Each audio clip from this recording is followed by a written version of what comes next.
तीसरी दलील तकलीद के इस बात के लिए सूरत अल-अनकबूत की आयत पेश की जाती है, आयत नंबर 43 है, वमा याकिलुहा इल्लल आलिमून। हमारे दोस्त इस्तदलाल करते हैं कि कुरानी अमसिला जो है वो सिर्फ़ आलिमों को ही पता चलती हैं, आम बंदा जो है चूँकि वो कुरान और हदीस को समझ नहीं सकता, इसलिए वो उलमा की पैरवी ही करेगा और यही तकलीद है। पहला जवाब, मुक़ल्लिद को यह हक़ हासिल नहीं है कि वो कुरान और हदीस से इस्तदलाल कर सके, और हमारे ये दोस्त ख़ुद को मुक़ल्लिद भी कह रहे हैं और कुरान मजीद की आयत को पेश करके उससे इस्तदलाल भी कर रहे हैं। इसका नतीजा वही है कि बाल्फाज़े दीगर वो ये तस्लीम कर रहे हैं कि तकलीद शरीयत का कोई मसला नहीं है, ये अपनी तरफ से गढ़ा हुआ मसला है। दूसरा जवाब इसका कि इमाम साहब इस आयत के ऊपर अमल कैसे करते रहे।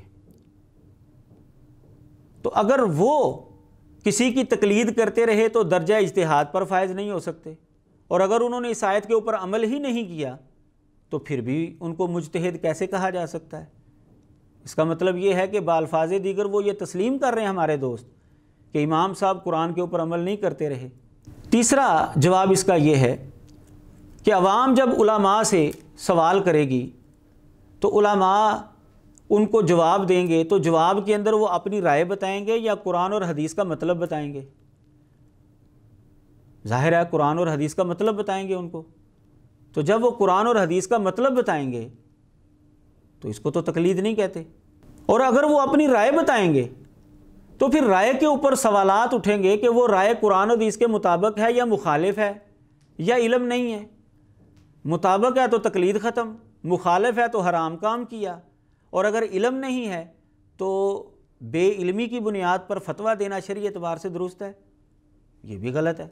चौथा जवाब, दौरे हाज़िर के जो उलमा हैं कुरान और हदीस का इल्म तो इनके पास भी मौजूद है, ये भी कुरान की अमसिला को समझते हैं, इसीलिए तो दौरा तफसीर करवाया जाता है, दौरा हदीस करवाया जाता है।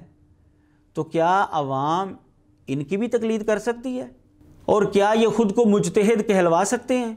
और अगर ये मुज्तहिद नहीं कहलवा सकते तो क्या मुक़ल्लिद को ये हक़ हासिल है कि वो कुरान और हदीस को पेश करे, उससे इस्तदलाल करे, कुरान और हदीस का इल्म सीखे और आलिम कहलवाए?